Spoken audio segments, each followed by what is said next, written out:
సొగసు చూసి నిమిలి అన్న పురివిప్పి నాట్యమాడుతున్నాడు. రామ దర్శన భాగ్యం కోసం ఎదురు చూస్తూ ఈ శబరి ముసురుసురంటూ ఉంది.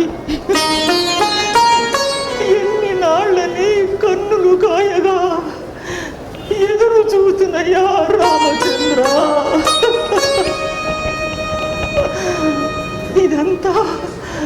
ఇదంతా మతంగమయ ఆశ్రమం. నేనెటు నుండి వచ్చితునో, నా తల్లిదండ్రులు ఎవరో అంతా ఊహాజనం. ఈ మతంగాశ్రమమే నా పాలిట దివ్యధామం. ఊహ తెలిసిన నాటి నుండి ఈ వనచరులే నా నేస్తాడు. మునికుమారుతో కలిసి అడవిలోనికి వెళ్ళి సమితిని నేరి తేవటం, దర్భలతో ఆసనములు అల్లటం,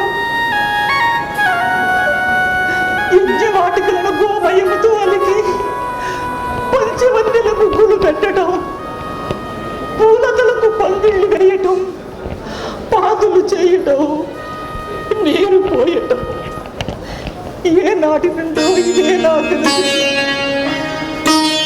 కాలచక్రం గిరి